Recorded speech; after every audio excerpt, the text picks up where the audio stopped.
So आपल्यासमोर आज आहे भाविका बाने।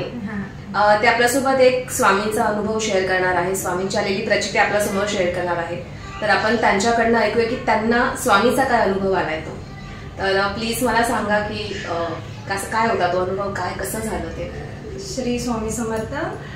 माझं नाव भाविका ओमकार बाणे, मी ठाण्यातली राहणारी आहे। माझं माहेर आहे ते डोंबिवलीतच, पण मला स्वामींची प्रचिती 2012-2011 पासूनच यायला लागली आणि तेव्हापासून मी स्वामींच्या संगतीमध्ये म्हणजे त्यांच्याबद्दल मला ओढ वाटू लागली।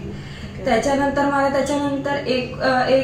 एक करून असे वेगळे अनुभव यायला लागले आणि सगळ्यात मोठा अनुभव आला तो माझ्या भावाचा, सख्या भावाचा। तेव्हा तो 7वीत होता। 2015ला माझ्या दादाचं लग्न होतं, मामे भावाचं। तेव्हा त्याच्या ना पोटात दुखायला लागलेलं, भावाच्या, बारक्या भावाच्या।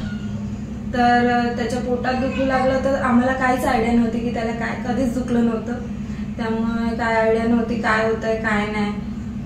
लग्न आटपलं आणि आम्ही पुन्हा इथे यायला निघालो डोंबिवलीला। तर त्याला कळा सहन होत नव्हत्या, मग आम्ही खूप घाबरलो। एकदम तो खात पीत नव्हता, काय नाही, कावीळ चेक केली, हे चेक केलं, तसं कसलंच निदान लागलं नाही त्याचं। त्याच्यानंतर आम्ही एकाने सांगितलं की घाटकोपरला राजेवाडीमध्ये घेऊन जा। त्यांना काय त्यांनी भलतंच काहीतरी आम्हाला सांगितलं, त्याला असं झालं असेल तसं झालं असेल, त्याच्यामुळे आम्ही जास्त घाबरलो। त्याच्यानंतर मग तो विचित्र बोलायला लागला। एक तर तो खूप लहान होता, आमच्या दोघांमध्ये 9 वर्षाचं अंतर आहे। अच्छा। हा, तो काहीतरी वेगळंच बोलायला लागला माझ्या आजोबांना की आजोबा तुम्ही ना देवापुढे नारळ ठेवा, मी काय आता राहत नाही, असं तो बोलला। आणि त्याला आमच्या इथे घाटकोपरला हॉस्पिटल आहे, तिथे नेलं तर डॉक्टरांनी सांगितलं की त्याचा अपेंडिक्स पोटामध्ये फुटला आहे आणि सगळं पस पूर्ण पसरलाय, तर त्याचे वाचण्याचे अजिबात चान्सेस नाहीये, तो आजचा दिवस राहील की नाही माहित नाही। आणि हे त्या क्षणी आम्ही ऐकलं आणि म्हणजे तेव्हा मी आणि माझे वडीलच होतो केबिन मध्ये, आईला पण ही गोष्ट काहीच माहित नव्हती। आणि त्याच्यानंतर पटकन आम्ही, तेव्हा पैसे पण एवढे नव्हते हातात की त्याचे उपचार पटापट करता येतील। त्याच्यानंतर त्याला डॉक्टरांनी सांगितलं की ते जे पस पसरलाय तो म्हणजे इंजेक्शनद्वारे जे काढता येईल सगळं, तसं त्याने काढायचा प्रयत्न केला आणि मोठ्या हॉस्पिटलमध्ये त्यांनी पाठवलं, हिंदूजा वगैरे असं आहे ना, तिथे टेस्टला पाठवलं। आणि त्यांनी सांगितलं की त्याला म्हणजे अजिबात म्हणजे ताप वगैरे येता कामा नये। ओके। आणि त्याला तिथे म्हणजे पस वगैरे काढला आणि त्याच्यानंतर तो व्यवस्थित चालत आला वरती। तो आराम वगैरे केला त्याने हॉस्पिटलमध्येच, त्याला सलाईन वगैरे लावली, तेव्हा तो असं एकदम स्ट्रॉंग सारखा उभा राहिला, म्हणजे एकदम तो वाकलेला ना, तो सरळ उभा राहिला। पण त्याच्यानंतर जो पस पाठवला त्याच्यानंतर त्या डॉक्टरांनी सांगितलं की त्याला ताप वगैरे येता कामा नये, त्याला काही शरीराला आता इजा होता कामा नये।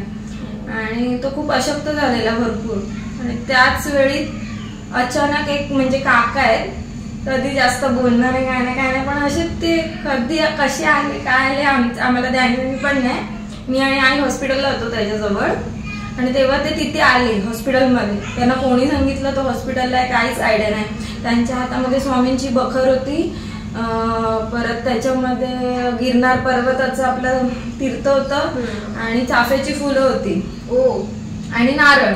त्याने आमच्या दोघींच्या हातामध्ये दिलं, त्याच्या डोक्यावर हात ठेवला आणि त्यांना फक्त एवढं सांगितलं की मी इथे जाऊन आलोय गिरनार पर्वतावर, जी दत्ताची मूर्ती मी रंगवून आलोय आणि तिथलं मी तीर्थ घेऊन आलोय, तुझ्या डोक्यावर तुला आता काहीच होणार नाही, तू ठणठणीत बरं होशील आणि घरी जाशील। त्या सकाळी जो काहीतरी 11 वाजता तो त्याच्या डोक्यावर जो त्यांनी हात ठेवला ना, तो जो पोरगा झोपला तो रात्री डायरेक्ट 10-10:30 उठला, त्याचा अंग एकदम ठणठणीत, त्याचे बाकीचे रिपोर्ट सगळे नॉर्मल। आणि त्याच्यानंतर जे ऑपरेशन करायला सांगितलं होतं तेही करण्याची गरज नाही लागली। आणि त्याने फक्त एवढं सांगितलं की ती बखर घेऊन जा, तुझ्याकडेच ठेव, म्हणजे मला सांगितलं, आणि ते चाफ्याची फुलं स्वामीच्या मठात नेऊन ठेव। तो माझ्यासाठी खूप मोठा आणि पहिला। भावाचं वय काय होतं तेव्हा तो 7वीत होता। अच्छा। हा, 6वी-7वीतच होता, लहान होता, 11-12 वर्षाचा अंदाजे। आणि तुम्ही नंतर चौकशी केली की त्या काकांना कसं कळलं? नाही, काहीच नाही काय, आम्ही त्यात नंतर चौकशी नाही केली, पण आम्ही तो मोठा अनुभव होता। आणि त्याच्या आधी पण एक अनुभव होता की मी कॉलेजला जायची, प्रगती कॉलेजला. तिथे तो येताना राम मंदिर आपली इथे मठ आहे स्वामींचा. तर म्हटलं आई मला बोलली की मठात जाणार असेल तर मला येताना तिथून प्रसाद आणि आपला गजरा वगैरे काय भेटला तर घेऊन ये. तर मी आईला फोन केला, म्हटलं आई खूप गर्दी आहे आणि माझ्याकडे काय म्हणजे पैसे नाही आहेत आता जवळ काहीच की मी स्वामींना काही देऊ शकेन.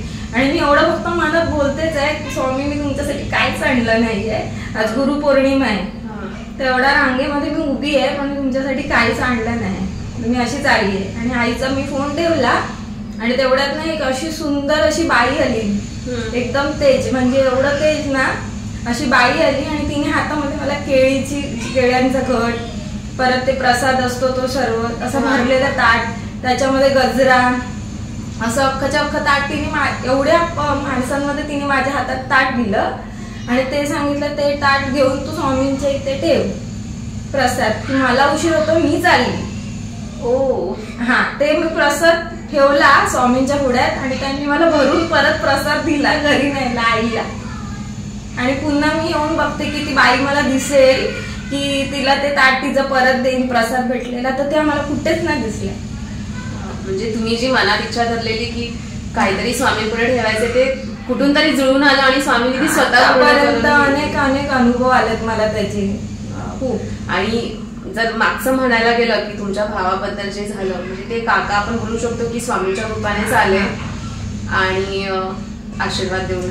आतापर्यंत त्यांनी, आता माझं जवळजवळ ते 11-12 वर्ष प्रेम होतं आणि आमचं किती केल्यानं लग्न जुळतच नव्हतं, किती केल्या जुळत नव्हतं. म्हणजे लग्न करायचं बोलायचं पण ते व्हायचं नाही, म्हणजे काहीतरी अडथळे यायचे किंवा माझे वडील पण म्हणजे रेडी नव्हते.